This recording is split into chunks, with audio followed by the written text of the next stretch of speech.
This episode of the Sloopcast is brought to you by the Mad Canadian Barbecue Company. Mad Canadian Barbecue Company is an Ohio-based company where they usually say our seasoning will take your barbecue from good to great. Football is right around the corner. Make sure you are ready for all your barbecue needs this fall. Be sure to go over to the madcanadianbbq.com. Oh, wait, the site's currently down. When it's back up, you better get right on it and get all those great seasonings that the Mad Canadian has, such as the Sonoran Heat, the Smoked, the Two Border, Kerry Steak, Four Horsemen, Old Fashioned, the Mad Hatter, and much more. Just check out those and much more once that site is back up over at the madcanadianbbq.com and use that promo code SWOOPCAST10 at checkout for 10% off your entire order. Mad Canadian Barbecue Company, where they have your butt covered. This episode of the Sloopcast also brought to you by the Iron Bean Coffee Company. The Iron Bean Coffee Company, Kyle, is a world-class, micro-roasted, hand-roasted, roast-to-order, veteran-owned, fair trade certified, USDA organic coffee company. Did I say Ohio-based? They're Ohio-based. Shop local, y'all. They're out of Toledo, Ohio, which is, it's technically Perrysburg, but just outside of Toledo, Ohio. They have a bunch of amazing coffees. The funny thing is, Kyle, when you do everything right, when you make sure your beans are organic and fair trade certified, and when you make sure that you're roasting them fresh, and you make sure that you're roasting them in small batches, and you're doing all of these things that are not just they're the right things to do. But it's not just the right thing to do to make sure that you're doing right by your customers and right by the world. But also, by the way, it turns out it makes superior coffee as well. That's just a fun little aside that it makes the coffee much better. So you can find a bunch of amazing coffees over at ironbeancoffee.com. That's Iron Bean Coffee, America's local coffee roaster.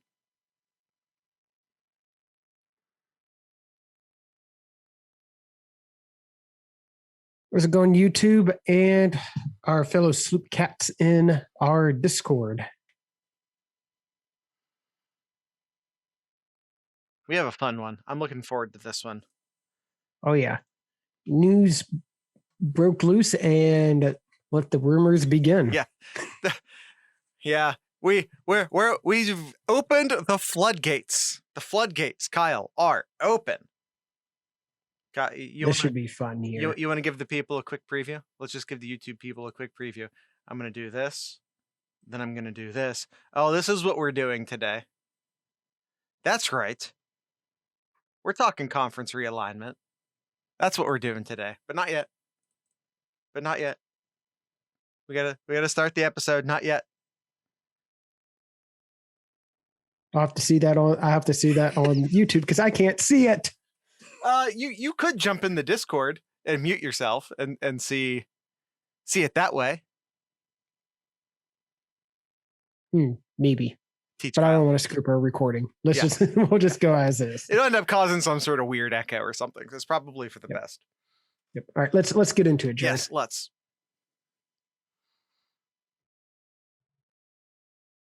We've got barbecue back here. You're all invited. Welcome to the Sloopcast. How are you doing today, Kyle? Doing pretty well here. How are you doing today, Jared? Kyle, the floodgates are open. It's conference realignment time. Let's go. Yes, sir. Now, let's not screw around. I want to talk about conference realignment. We have 1,000 questions about conference realignment. We want to talk about conference realignment. Oklahoma and Texas are seemingly, I feel very sure at this point, that Oklahoma and Texas are in fact going to the SEC, which might be the biggest move from a quality standpoint. Texas and Oklahoma, two very big schools. But if you think it's stopping there, if you think everyone else is just going to sit back and watch as the Big 12 falls apart and the SEC gets even stronger, if you think that's what's happening here, you're mistaken. If you think the Big Ten and the ACC are just going to sit around and watch, you're mistaken.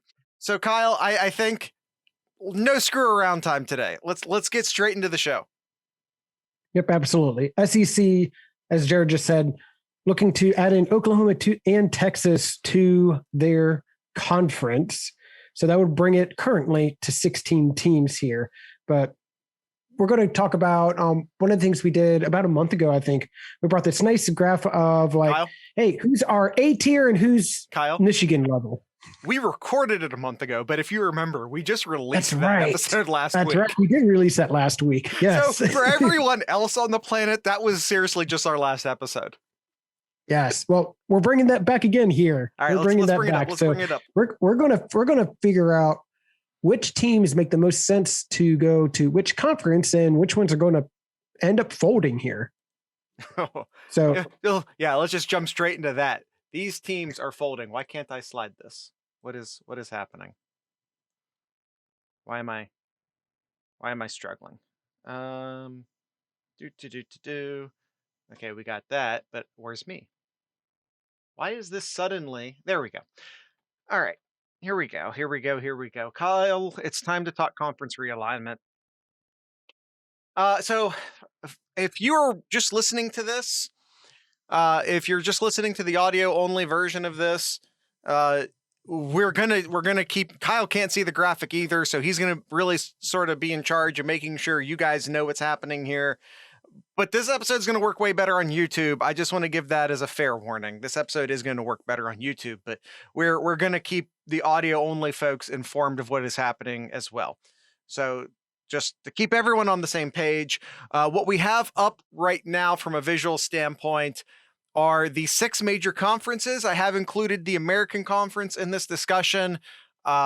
Mostly, well, we'll get into why. I think the American Conference plays a big role in this, and not just from a, well, maybe, but also maybe not just from a, like, their teams are going to get poached standpoint. Although I do think some of their teams are going to get poached. It's going to be very interesting next couple years.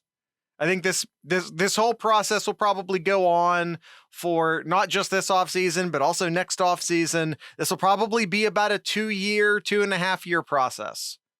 So I'm not saying all of this happens in the next couple months. I'm saying I think the time frame we're looking at here is probably like 2.5 years. Does that sound about right to you, Kyle? Mm-hmm. Yeah, that sounds about right here. So first and foremost, let's go ahead and let's do the thing. Let's move Texas. Let's move Oklahoma over into the SEC. Kyle, it has been rumored that Texas and Oklahoma collectively shopped themselves to the Big Ten, and the Big Ten said, yes, Texas, no, Oklahoma. And Texas and Oklahoma were going to stick together. The SEC said, we don't give a shit about academics. Come on over, Oklahoma. But the Big Ten does. And by the way, you can say, oh, the Big Ten's being snooty. The Big Ten's being pompous. The Big Ten's being this. The Big Ten's being that. Kyle, I know you know this, but I feel like I'm going to address it to you anyway. Kyle, I'm going to tell it to you again. Or anyone, actually. Football doesn't matter. I'm going to let you sit with that for a second. Guys, I'm sorry. I know this is a football podcast, and we're all football fans here. But please keep in mind that these are universities that happen to have football programs and not the other way around. Please keep in mind that what we're dealing with right now are universities. And the Big Ten is not just an athletics conference. It is also a research share, which means exactly what it sounds like. These universities do a ton of research in the medical realms, in the engineering realms. Just name a facet of society: energy, engineering, medicine. The Big Ten does research in it, and they share those research findings and methodologies and grants and everything among the schools. The Big Ten made, and these are 2019 numbers because 2020 was weird, and I don't even know if those numbers are public yet. But based on 2019 numbers, the Big Ten made approximately $780 million in athletics in 2019. That's a lot of money. $781 million. A lot of money, right, Kyle?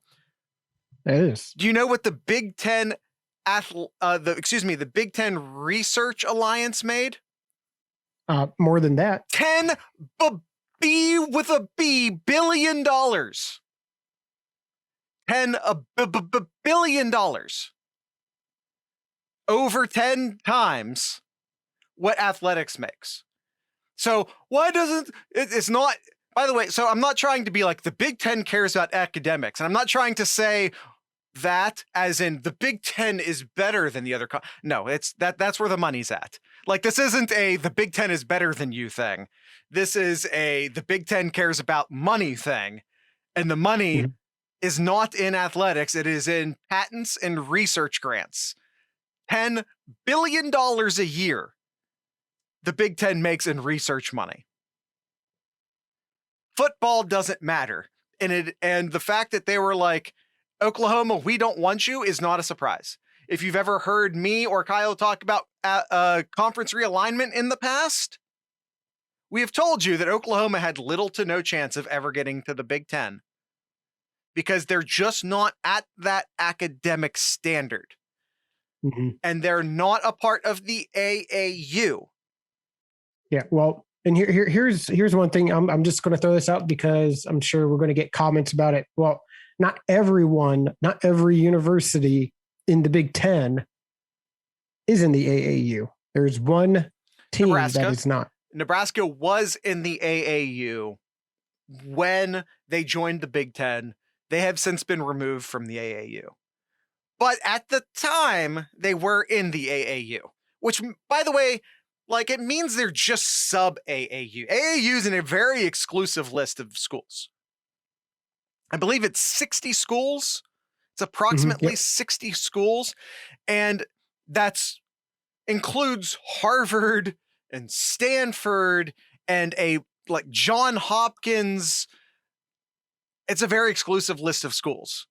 And every Big Ten team, every Big Ten school is on the list except for Nebraska. Yeah. All right, Jared, let's go into it a little bit more here. So Oklahoma and Texas, you moved them over to the SEC here. Yeah. So anybody else, as you mentioned before, 16, you and I both agree, that is not going to be the stopping point for either SEC or the Big Ten. No. Or even the the ACC. No. Going there too. So I'll kind of let you lead here, Jared. Yeah. What other team is going to move from their conference to another conference? So I had been, whenever people would ask me in the past, who would the Big Ten add next? Who would the Big Ten add next? Two schools I always mentioned because they felt like the next natural step for the Big Ten, and that would be North Carolina and Virginia. These are two of the absolute best public universities in the country. They're both AAU members. And like, if you look at New Jersey, Maryland, so we're going down the coast there. Who's next? Virginia. Who's next? North Carolina. They felt like the next logical steps. However, whenever I would say that, by the way, Kyle, can you find it? I think Nomad asks Sloopcast question in regards to North Carolina and Virginia. Yeah, he says over under on the Big Ten getting UNC and Virginia at 95%. Under. Here's the problem. Whenever people would ask me that, I never saw all of this happening in the year 2021. The media rights deal for the ACC ends in something like 2035. I don't believe that right now, during this season of conference realignment, I do not believe that anyone leaves the ACC. I don't see it. Not with the media rights deals going all the way out to 2035. I don't see any ACC team leaving. Yeah, but no, I agree. I do see the ACC expanding.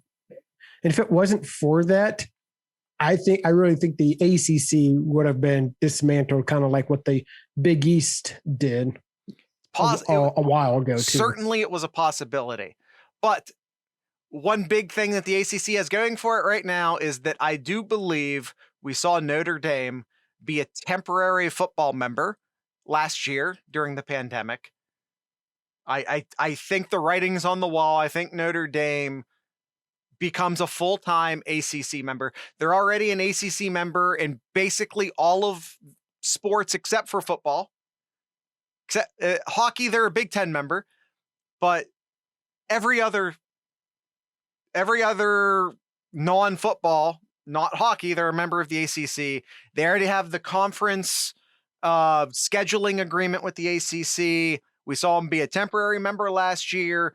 We are looking at a playoff expansion proposal that Notre Dame helped write. Their athletic director helped write this proposal that basically makes it an impossibility to be one of the 4 teams that gets a bye week in the playoff unless you are a conference champion. The writing's on the wall that Notre Dame's joining a conference. That conference will be the ACC. So I think that's the next domino to fall. Notre Dame will become a official full-term member of the ACC. All right. So ACC, we're not touching. Obviously, well, no departures from the ACC. There will be no departures from the SEC. There will be no departures from the Big Ten. There will be no departures from the ACC. Well, let me throw this at you because it's been talks. I don't think it's going to happen. Sure. Texas A&M. Pissed. Texas A&M. Pissed off. They wanted nothing to do with Texas. They are very angry. They are not pleased. They wanted nothing to do with Texas. And they're supposed to have a scheduled meeting with the conference on Monday afternoon. Yeah, but I don't see them leaving. And if they left, I think they're probably already having conversations with the Big Ten. Now, what do those conversations actually mean in the grand scheme of things? Probably nothing. Do I think Texas A&M ends up in the Big Ten? No, I do not. Do I think they end up in the ACC? No, I do not.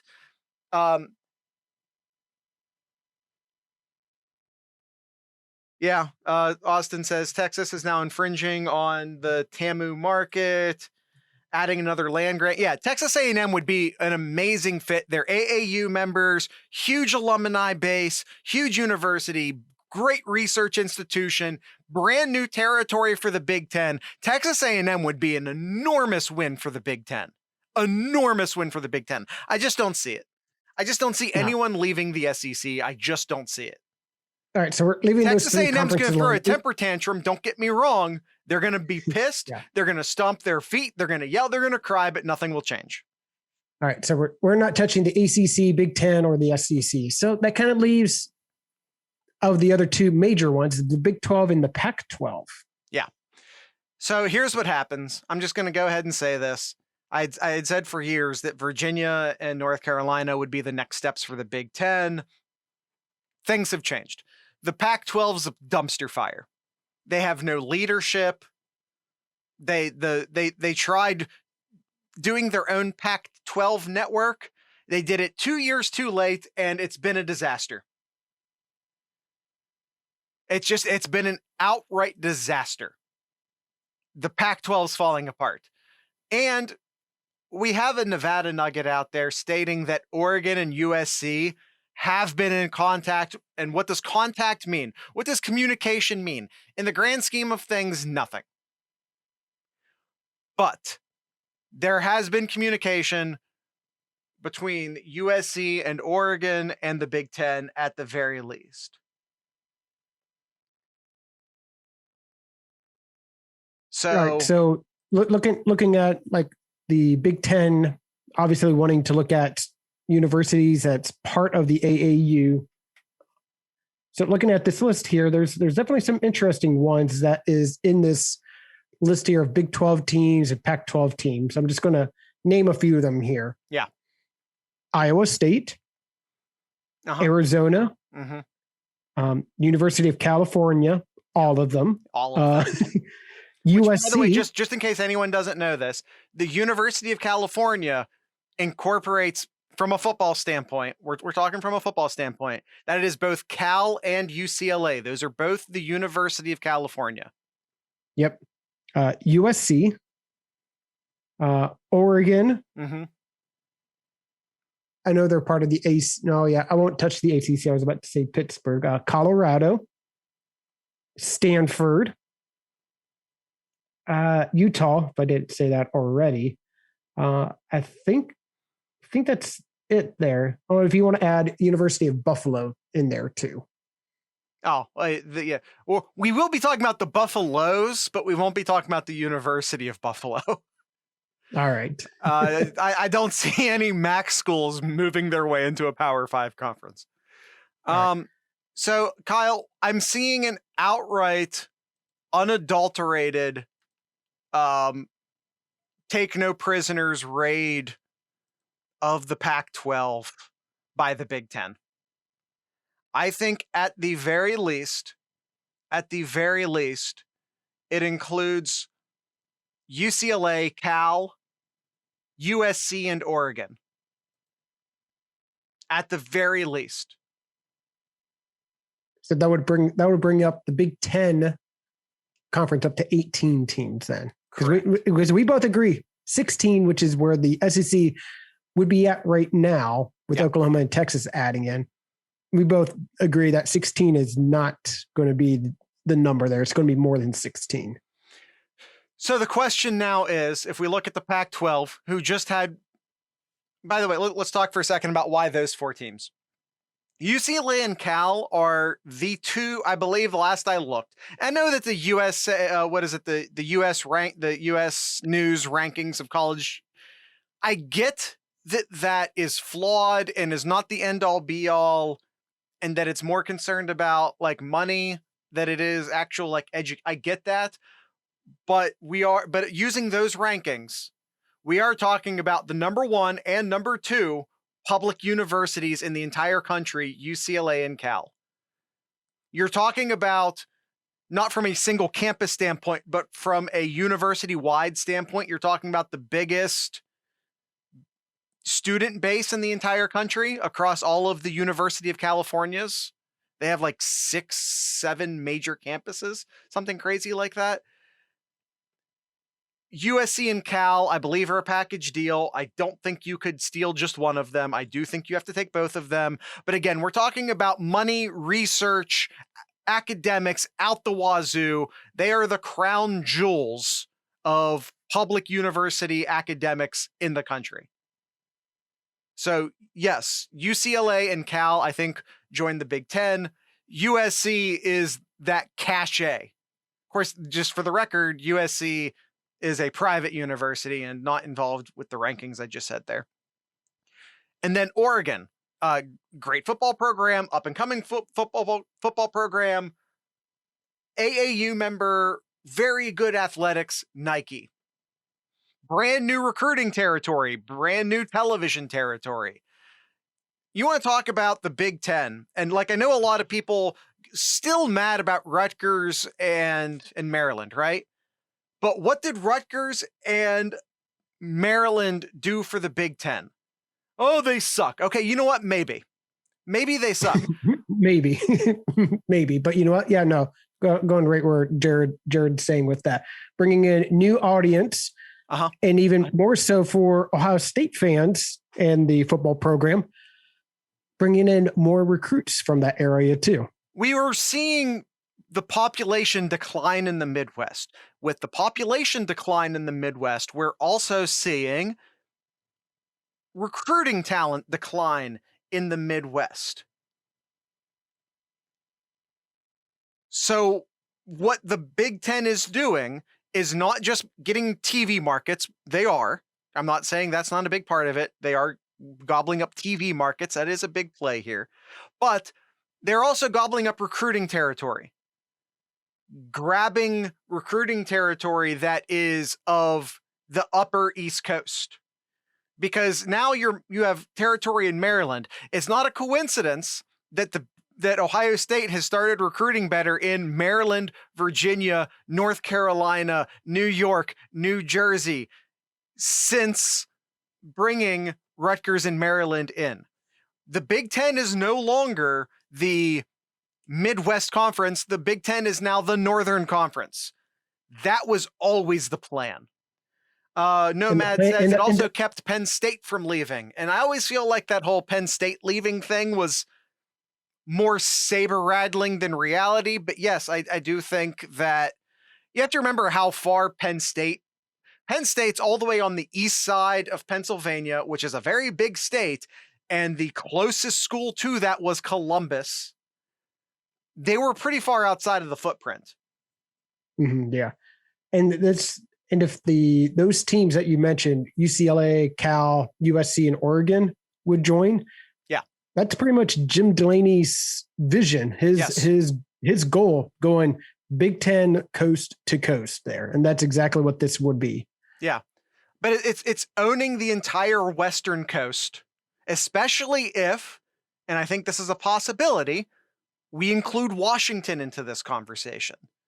I think we should look at the Huskies as a very real possibility on top of USC, Cal, UCLA, and Oregon. Because I do think that they end up going to 20 teams. I think those four are the core teams you steal from the Pac-12, but Stanford, Washington, Colorado, maybe Utah, maybe not, but maybe Arizona. Maybe not. But I don't know if Stanford wants to or not.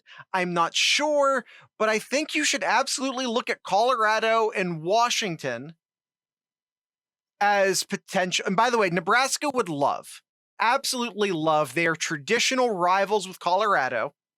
Nebraska would absolutely love to have Colorado so they could have an old Big 12 rival back in their circle. Nebraska, who, by the way, has been saber rattling much like Penn State was during the last cycle. And I don't think Nebraska leaves. Don't get me wrong. But like, if you put a gun to my head and say, pick a Big Ten team that might leave, I would say Nebraska. That being said, I don't think they're leaving. But still, you bring in Colorado, and much like what Nomad said in regards to Penn State, it does help make Nebraska feel a bit more at home. Mm-hmm. Yeah, that's a great question, Gangland. Gangland goes, okay, but where would Nebraska go? Great question. They're not leaving. Yeah. So Kyle, I think for the sake of the argument, I'm going to grab Colorado and Washington, and I'm also going to slide them into the Big Ten. And again, it could be Utah, it could be Arizona, it could be Stanford. But for right now, I'm going to slide Washington and Colorado into the Big Ten. This gives us our first mega conference of 20 teams.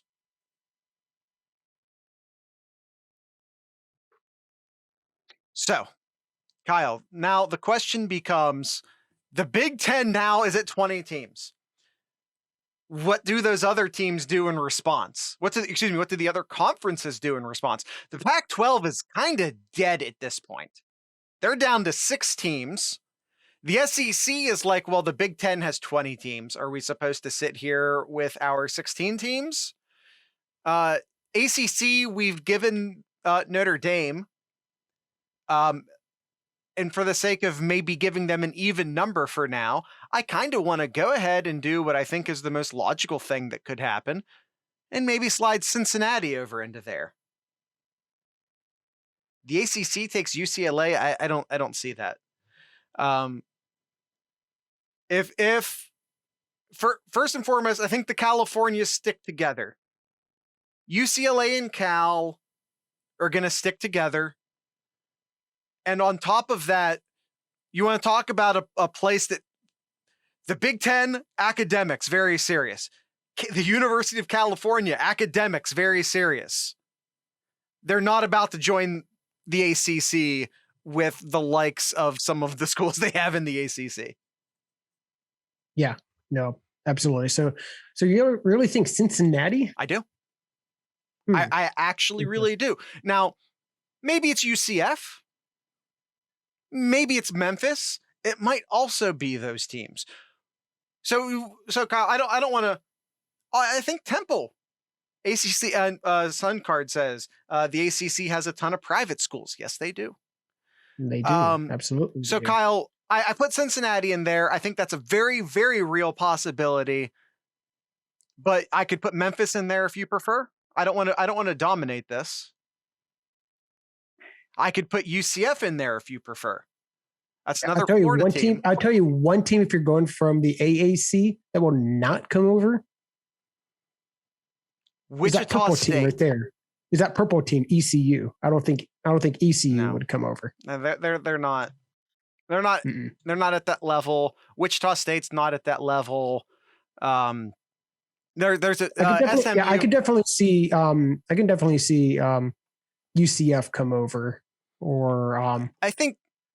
Yeah, I think so too. Yeah, I would think UCF could come over too. Yeah. But what I really want to look at now, Kyle, we have a decimated Big 12, and we have a decimated Pac-12. What happens with those teams? I think it's going to it would kind of be like what happened the first time around, or not first time, but the most recent one, where whatever was left, they kind of joined forces and put them all together. I really think that's what's going to happen. And then those leftover teams we haven't even finished the Big 12, because I think the Big 12, whoever's left in the Big 12 here, are there additional teams who if the Big 12, so we're talking about 3 mega conferences. This is what everyone, 4 mega conferences, 3. ACC, SEC, Big 10. So I think what I want to ask you right now, Kyle, is if you look at the Big 12, if you look at the Pac-12, of those teams, and by the way, I think the Big 10 is full at this point. They're at 20 teams. I'm keeping them at 20 teams. Could it be more? Could you also see Stanford and Utah?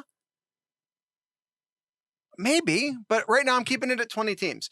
So Kyle, we have West Virginia, Texas Tech, Baylor, Oklahoma State, TCU, Iowa State, Kansas, and Kansas State. Do you see any of those teams potentially joining the ACC or the SEC if we're trying to get those teams up to maybe 20 teams or 20 conferences up to 20? Possibly maybe West Virginia going over to the ACC. I think that is a certain possibility. It would. I think if the ACC is trying to find, I think if the ACC is trying to find 20 teams, like, all right, what's left? What other teams we can put in there? I think West Virginia kind of makes sense to put them in there. It would make Pitt. It would make you're kind of bringing one of the last Big East pieces. Like the old dead Big East. It would make Pitt very happy. It would make Miami. I don't know if Miami cares, but it would make Virginia Tech very happy. That's the problem. It doesn't matter. I mean, look at some of the other schools that's in the ACC too. Well, it does matter. It just doesn't all encompassingly matter. But yeah, West Virginia academics are bad. Their research is non-existent. They don't bring a big alumni base. They don't bring a large population base, either from a recruiting or television. The entire state of West Virginia has only 1.7 million people in it. Mm-hmm. There are cities, and especially media markets, considerably bigger than the entire state of West Virginia. But I think West Virginia to the ACC is very possible, especially, like I said, if you're really trying to get them to 20. Yeah. All right. I think this is a good stopping point now, Jared. Oh yeah. Wow. We need to do an ad break. By the way, Nomad, there was talk about the ACC and academics. Pitt is an excellent academic school. Georgia Tech, one of the top academic schools in the country. And I'm not saying that it's from top to bottom as good as the Big 10 or the Pac-12, but no, Wake Forest, excellent. North Carolina, one of the best in the country. NC State is a very good academic school. Notre Dame's one of the top schools in the country. Virginia is one of the top schools in the country. Florida State's not bad. You know what I mean? Clemson is not bad. This is not the SEC or the Big 12. If you're looking at a conference and being like, haha, your academics suck, that is not the ACC. They have very, very solid academics. It's not as top to bottom strong as the Big Ten, but it's very, very strong. All right, Kyle, ad reads.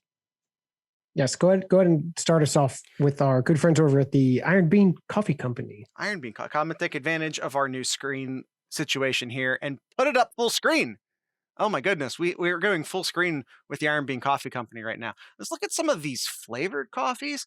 Kyle, I think I gotta get some flavored. I haven't got much of their flavored coffees to this point, and I need to fix that. I think my next go, I might have to get some of the intense blueberry. The Irish cream and the grog. I love a good grog. I'm going to have to try that out. Got the Irish cream. Hell yeah, we're going to give that a shot. I love blueberry. I know Gangland told me, Gangland just now telling me again that he's got a carrot cake and a blueberry on the way, and he'll report back to me on how those are going. The intense blueberry, you can get it in a grind or a whole bean. I remember my first experience. By the way, I don't know who writes these things on the Iron Bean Coffee site, but I love them. I was at a mobile gas station, fancy coffee display on Wolf Road in Albany, New York. I was late for work. I had no coffee and an hour ride ahead of me. The only coffee ready was blueberry. I begrudgingly poured a cup and an equal pack and a dash of milk and hit the road. I frickin' loved it. And I had searched for blueberry anytime I could thereafter. Well, now my search is over. They're making their own. And by the way, when you're looking at the flavored coffees, do not sleep on the unicorn. What is it? Who the hell knows what kind of coffee it is? This is straight from the research and right from the R&D department. I forgot what D stood for. It's fine. We're moving on. What was it? Was it carrot cake? Was it peppermint? Was it a chocolate brownie, ginger snap, blueberry cinnamon? Who the hell knows? Point is, it's development, by the way. Who the hell knows? That's part of the fun of it. If you're the adventurous type, if you're the brave type, I highly recommend checking out the unicorn. I got it once, and I'm pretty sure it was this blueberry cinnamon right here, or maybe over on the Murder brand, they have like a blueberry crumble. It also could have been that. So the one time I got the unicorn for myself, it was like a blueberry cinnamon, blueberry crumble sort of thing. So the point is that it's an adventure. All Iron Bean coffees come with a subscribe and save service. All come in either whole bean or drip grind. You can find your favorite coffee, including a whole bunch of non-flavored coffees. This and so much more over at ironbeancoffee.com. That's Iron Bean Coffee, America's local coffee roaster. This episode is also brought to you by our good. I'd also pull up Mad Canadian, but he doesn't have a site up right now. The site is also brought to you by our good friends over at the Mad Canadian Barbecue Company. As Jared said, their site is currently down, but once it's back up, be sure to take advantage of all the great seasonings over at the Mad Canadian BBQ.com. Mentioned some of the great seasonings in the top of the show. Let's go over some of the packages that they have. I can't remember exactly what he calls them, but the package deals that they have. So they have the whole hog, which is one of each of the great seasonings that the Mad Canadian has over at his website. I think they're up to 14, more on the way. You have the sweet heat, probably my favorite of the other two here. It's their chicken wing set, as I like to call it. 4 Horsemen, Discord, your 2 really spicy ones. The 2 Border and the Old Fashioned. You can't go wrong with those if you're having a good chicken, if you're grilling some chicken wings or deep frying or air frying, whatever you want to do. And then there's the Just Send It. It's their most versatile seasoning, the S&P-ba, their salt and pepper blend mix, the Sonoran Heat, the Cajun, and the smoked. Can't go wrong with those seasonings as your good starter seasoning package. Be sure to check out those and much more once the site is up. or at the MadCanadianBBQ.com and use that promo code SloopCast10, SloopCast10 at checkout for 10% off your entire order. Mad Canadian Barbecue Company, where they have your butt covered. All right, Kyle, let's get back into this. Let's see. Kyle, how do you feel about more teams in the SEC? Yeah, definitely more teams into the SEC. I would think so. And I think they would really try to take advantage of the whole, since they have Texas A&M, they have Texas, why not raid more of those Texas teams there? Try to take it all, take that whole state for themselves. So are we thinking Texas Tech, Texas Christian, Baylor? We got 3 to pick from there. And then, by the way, we also have Houston and SMU. I'm kidding, of course. That they would be absolutely murdered.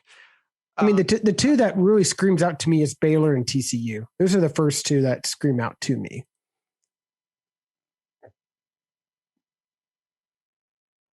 I don't know about you. What do you think? I think TCU is very interesting.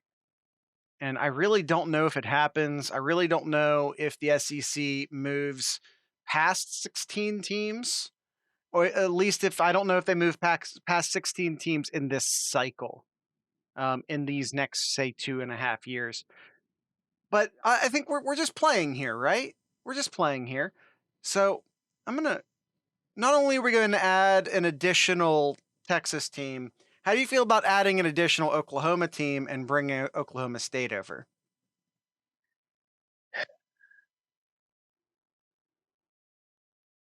I guess. I don't know.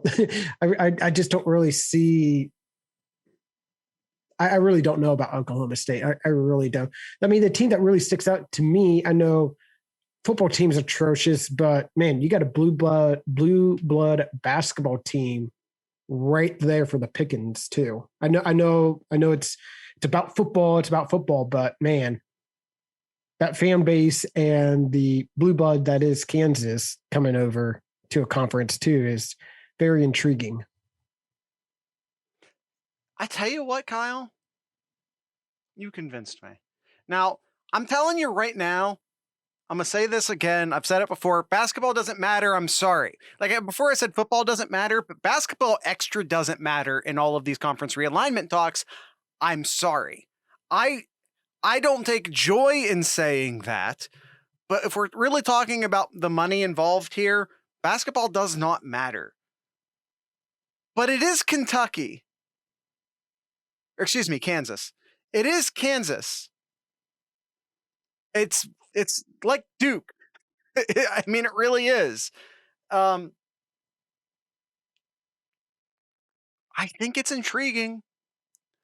I don't know if it happens, but I think it's intriguing. And like, hey, it would be real fun from a basketball standpoint to have Kansas and Kentucky in the same conference. I say let's go for it.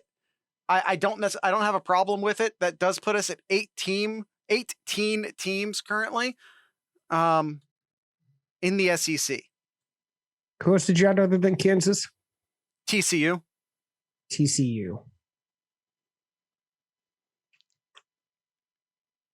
All right, Kyle. So how about this? Let's move to the ACC for a second. I don't see Baylor. Baylor was good for a minute, and Baylor was only good for a minute because they were, I'm just going to go ahead and say this, and I'm going to say it bluntly, openly bringing rapists onto the teams onto that team from other schools.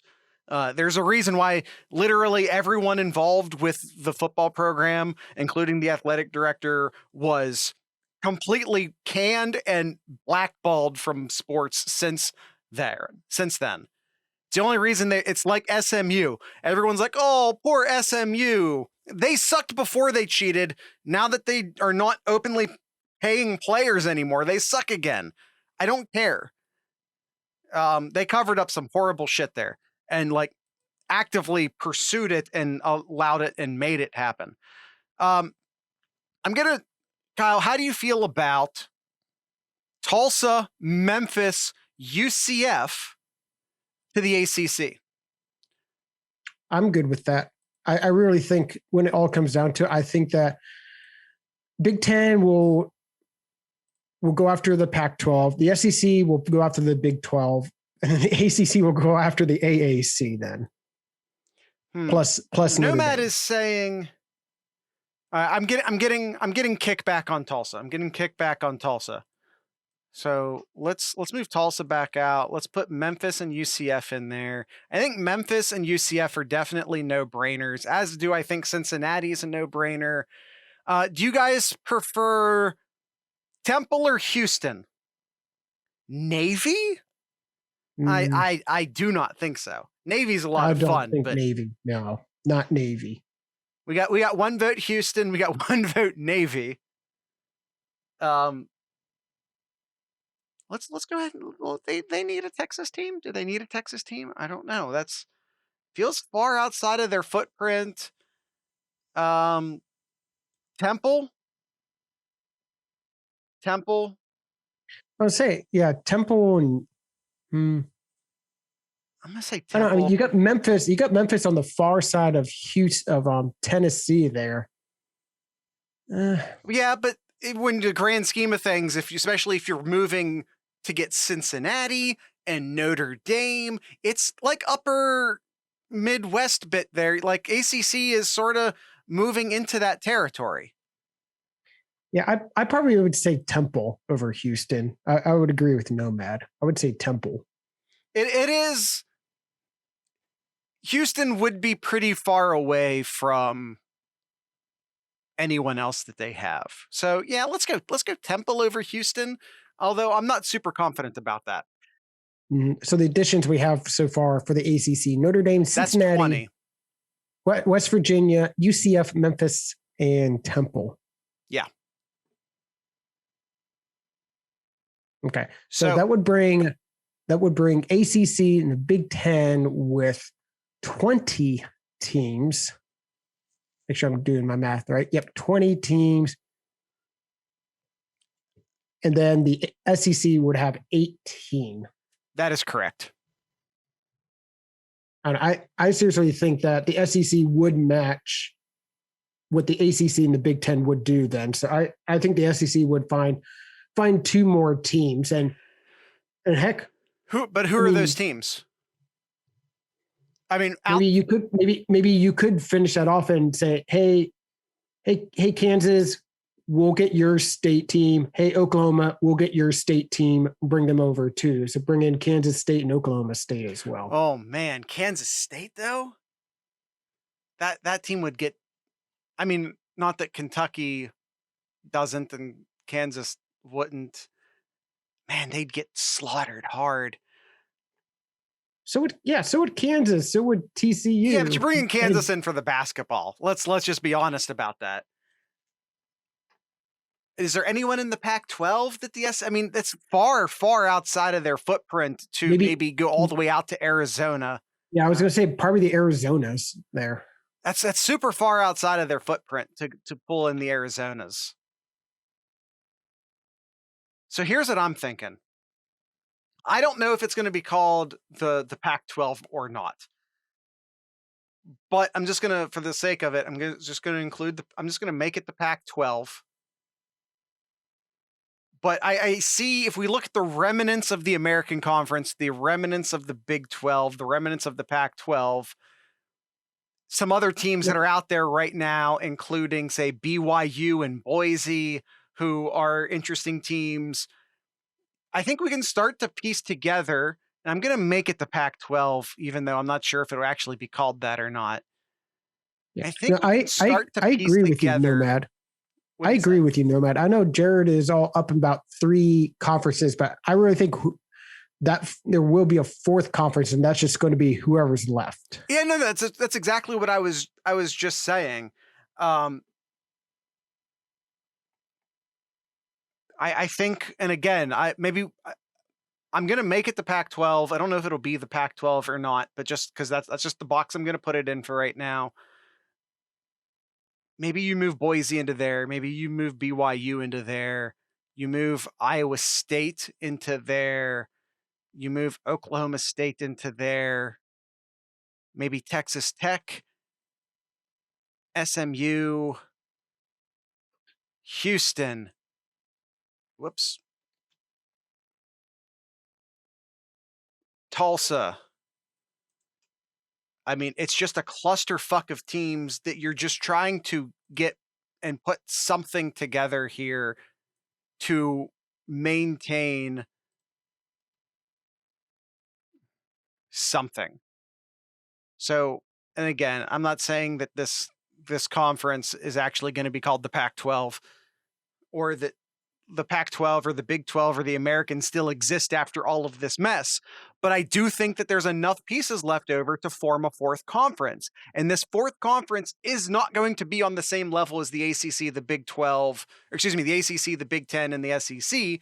But we're looking at Central Florida, Iowa State, Utah.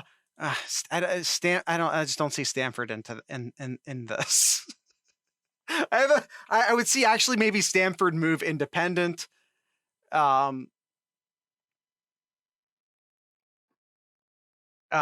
don't know, man. Maybe we move Kansas State into it. So we're looking at South Florida, Iowa State, Utah, Kansas State, Baylor, Oklahoma State, Washington State, Arizona, Oregon State, Texas Tech, Tulsa, Houston, SMU, BYU, Boise. That's a fun conference. I'm not saying it's a great conference. I'm not saying it's a conference that's going to exist and function at the same level as the other three conferences, but that's a fun conference and I'm going to watch it.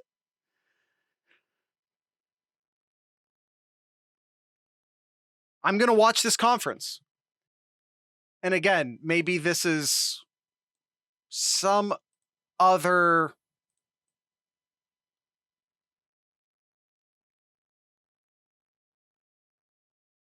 conference that isn't anything right now. It's just something else, and it might be a football only conference, and it might be this. It'll be called the Big West. Yeah, I mean, kinda. That's basically what it would be. I'd call it like I was about to call it the Frontier League, but I think that's already a thing. Yeah.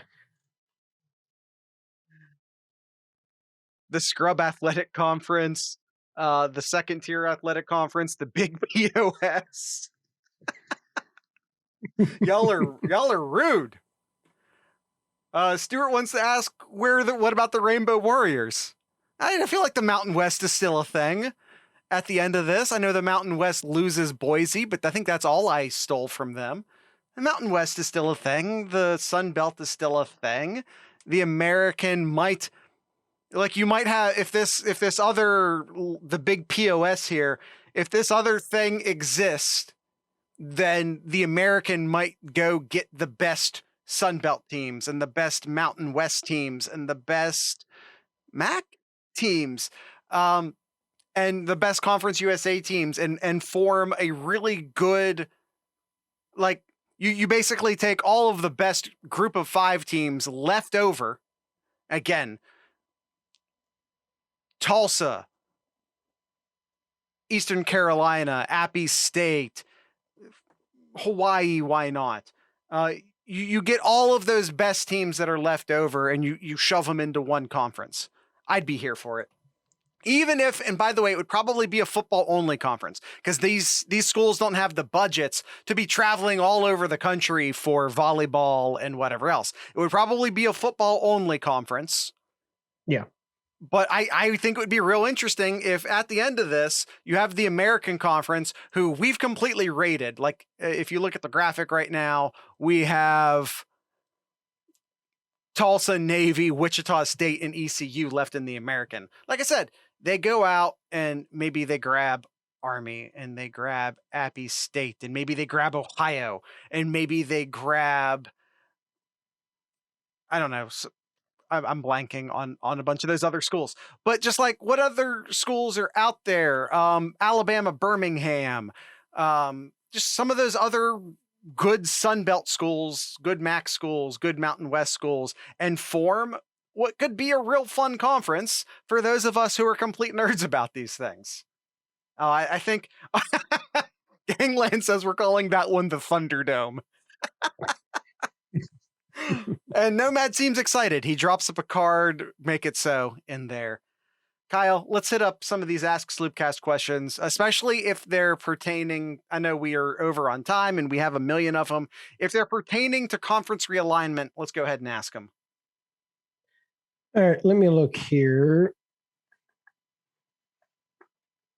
Stuart asks, could we possibly drop current schools from the Big Ten and add schools who will increase our thumbprint across America?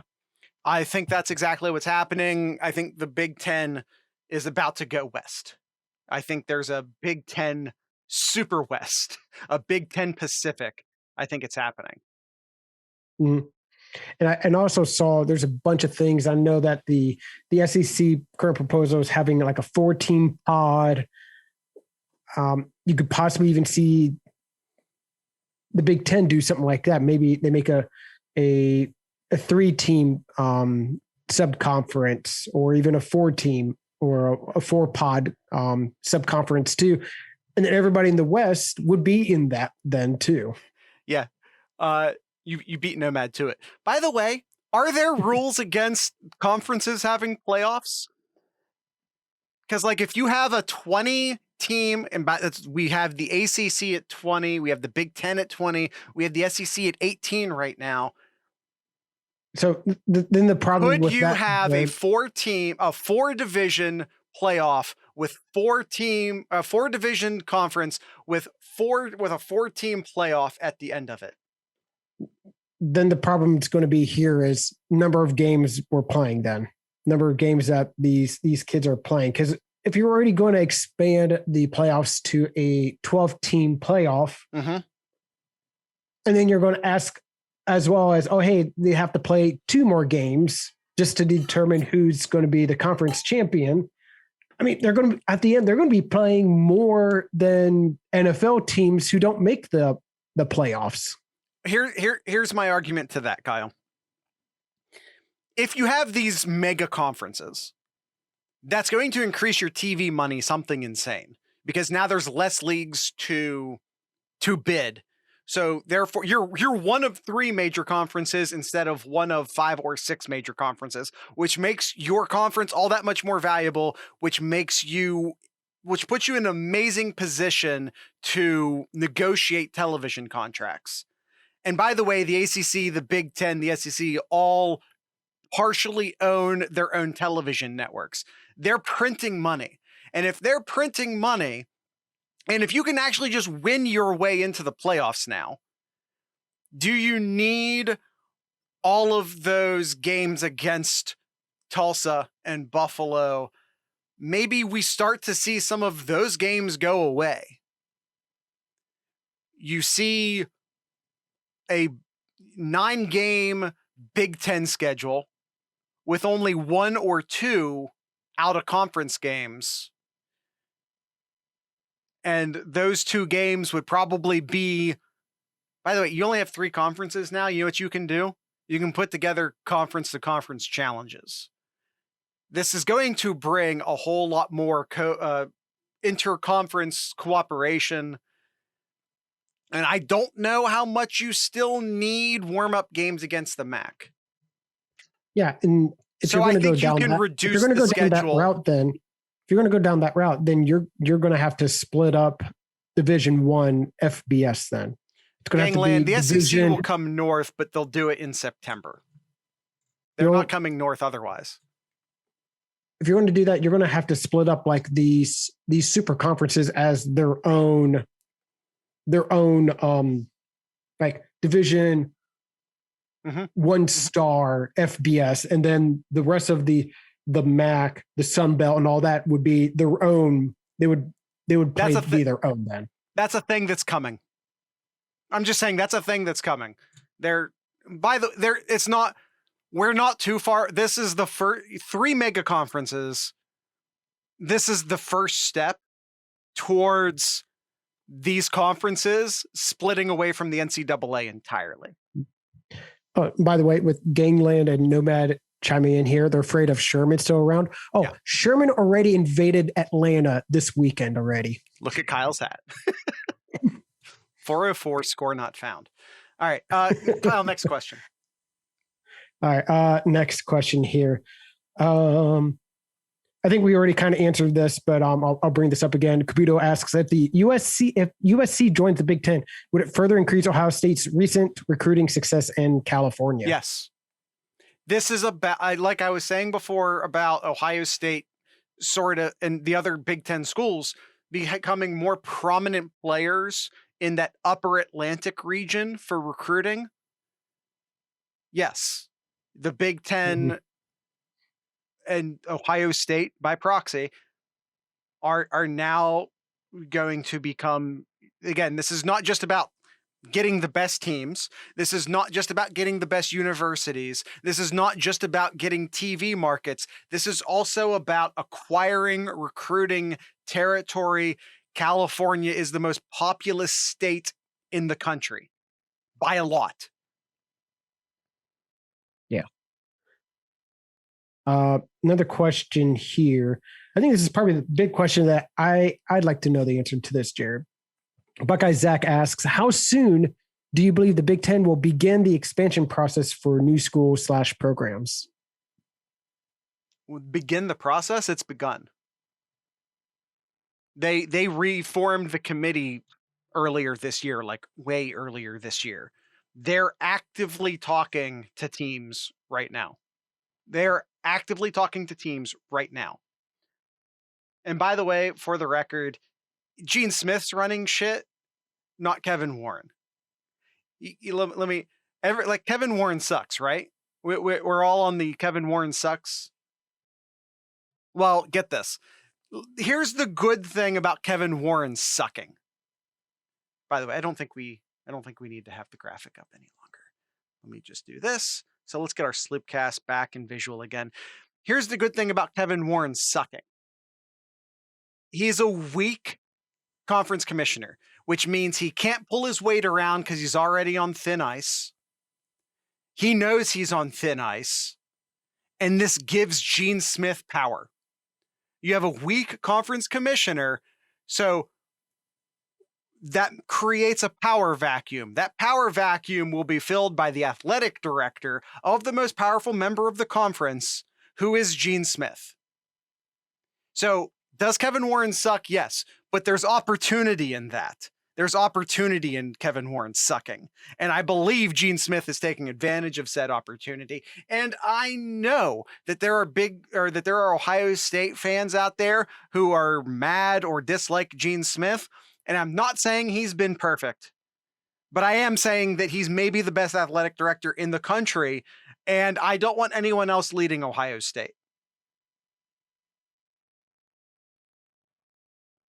You have any more questions? Austin formation, are regional conferences as we know them finished? Yes. Yes, absolutely. Yeah. Absolutely. SEC is just the South now. Big Ten is just the North now, but they're also maybe going to be the West now.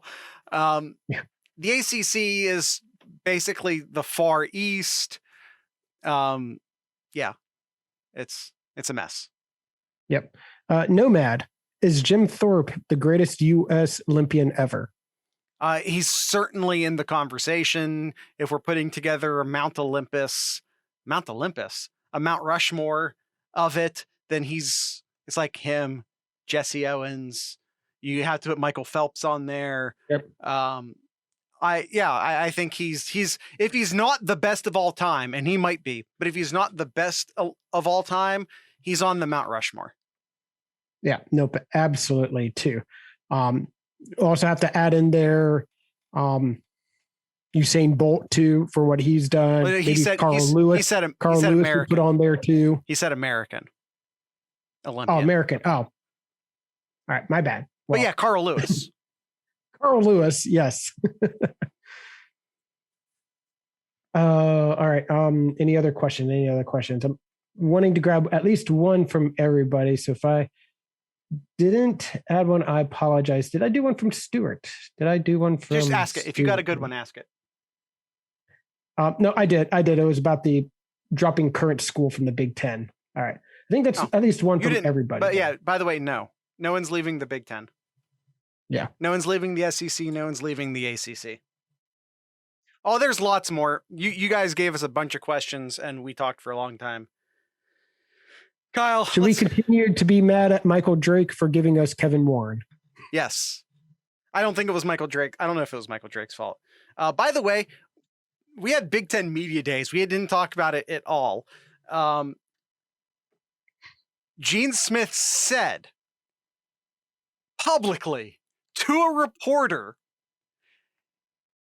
but if you don't know, Gene Smith was on the committee that was advising the next president, or excuse me, the next commissioner of the Big Ten. The list that they provided, Kevin Warren was not on it. Gene Smith said this publicly. That is, he unprovoked. That is a shot across the bow at Kevin Warren. That's Gene Smith saying publicly to Kevin Warren, I'm not afraid of you, and I will take you down. He's not playing nice. He's airing dirty laundry, and he's doing so of his own choice. All right, Jared, I think we'll stop it there. I know we could go on. We could keep going on here, but we are over the hour mark here. So let's go ahead and end today's episode. Stuart, the thing you just asked about a additional Sloopcat only episode or question only episode. If we get to our goal and start doing 5 episodes a week during the football season, I think that one of those episodes might be like an exclusive Ask Sloopcast episode. And even if we don't reach that goal, we still might do that, but we're only release it on the Patreon. There might be Patreon only content coming. And so you do need more money then. Yes, we do need more money. We have a goal on our Patreon that if we reach it, we will do 5 episodes a week during the football season. That's a thing. We're not at it yet. Length? You want length of the episodes? They would be slightly shorter. They would be slightly shorter if we started doing 5 episodes a week. I'm letting you know that right now. They would be slightly shorter. All right, Kyle, we have to end this episode. Nomad says, I don't believe you. Yeah, okay, Kyle, we're ending the episode. We got to end the episode now. Just everyone check out thesloopcast.com to find all of our links to all of our things. Please be sure. Oh, don't want to forget this. Suncard is doing another trivia night. We're doing another Sloopcast trivia night. If you want details on that, join the Discord. The Discord is free. There are premium channels on the Discord, but the majority of it is free. Discord.thesloopcast.com. That's it. Just go to discord.thesloopcast.com. It's just an app on your phone. It's just a website. It's basically private social media that's moderated by Kyle and I. And also Suncard and Stuart and Nomad. They're also mods. But it's completely free. If you don't know what it is, it's basically private social media that's closely moderated and not open to the general public. So discord.thesloopcast.com. Also patreon.thesloopcast.com is where you can give us money, please, if you want us to start doing 5 episodes a week. I'm just saying, we put a lot of time and effort into this, and we make some, but not enough money. So if you want to help us out, that would be appreciated. Patreon.thesloopcast.com. Kyle, you can buy t-shirts. I'm actually wearing, this is from our 7071 store. It's 7071.thesloopcast.com. We also have Sloopcast specific merch at merch.thesloopcast.com. And that's all that I feel like doing. Kyle, do you have anything in Kyle's corner? 2 quick things. Cleveland Indians, no longer Cleveland Guardians. Do you like the name? Yeah, I think it's cool. You have the D-ins. You go from in D-ins to guard D-ins. So that's a cool transition.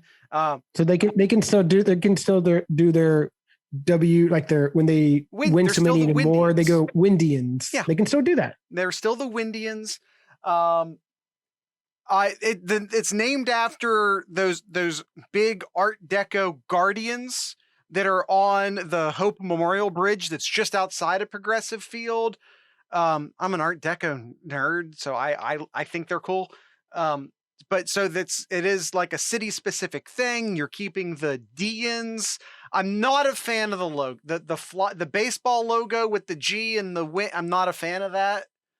I don't know what it is with Ohio teams and completely screwing up logos lately. For the Cleveland Washington football team. The Cleveland Washington football team. You put old George on the side of the helmet. It's a baseball team. On the front of the hat, sure, you put old George on there. It still makes sense. Right. Why not put Rocket in the front of it?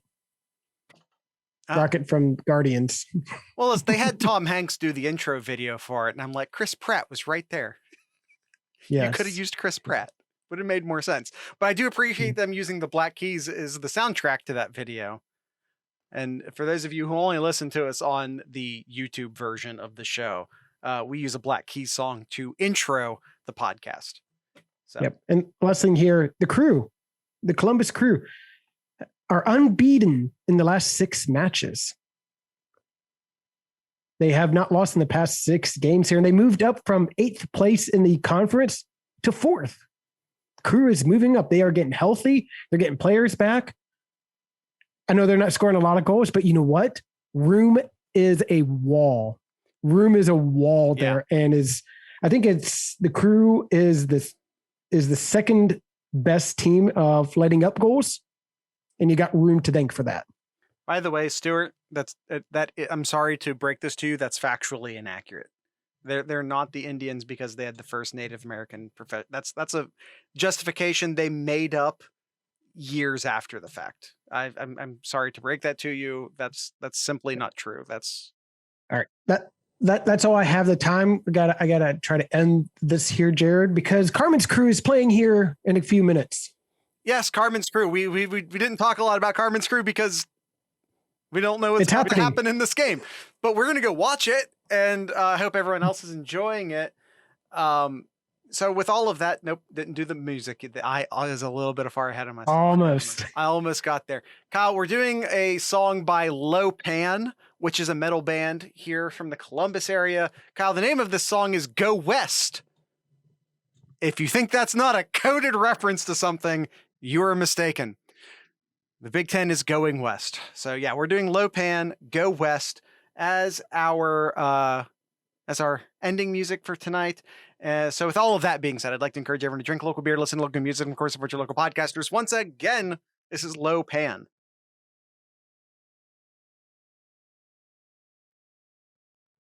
You know what, Jared?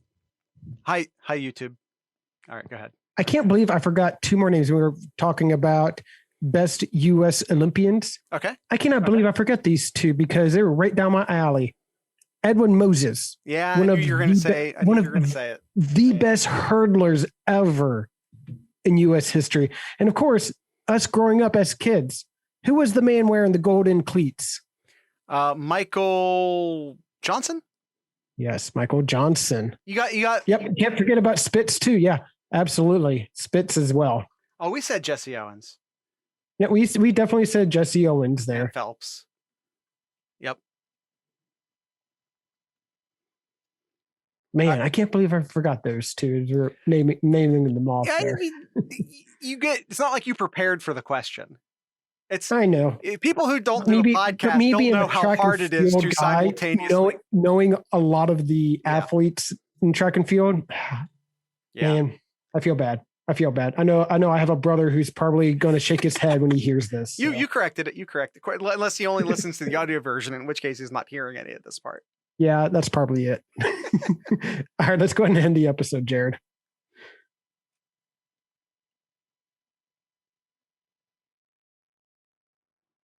Once again, I would like to thank Lopan, which is, by the way, spelled Lo-Pan. Lopan for ending today's episode. And I'd like to thank the Iron Bean Coffee Company for sponsoring today's episode. Kyle, I talked some about their flavored coffees. So let's go to their standard coffees. And let me actually go ahead and pull the screen back up. All right. Iron Bean Coffee Company. Let's see. What are we gonna? Let's look at the ride or die. Right. By the way, I've never shown the website. I just need to talk about this for a second. We never showed the website on the podcast before. Just look at the bag art. I don't know who does their stuff. Like, artistically, this coffee company is amazing. Between the write-ups on the website, the bag art, the design of the website, their mugs. If you ever looked at all of the mugs that they've sold over the years, they're amazing. I don't know who does all of their art. It's all just tremendous. I like this one too. This is the cast iron. Veteran owned from farm to cup, originally roasted by hand in a cast iron skillet, just like all of our coffee. This one really stood out and still does. Let's see. We have semi-sweet chocolate smoke note balanced with a hint of floral. Honduran sweet balanced clean coffee with spice note and a slight black pepper and a little bit of caramel in the lighter roast.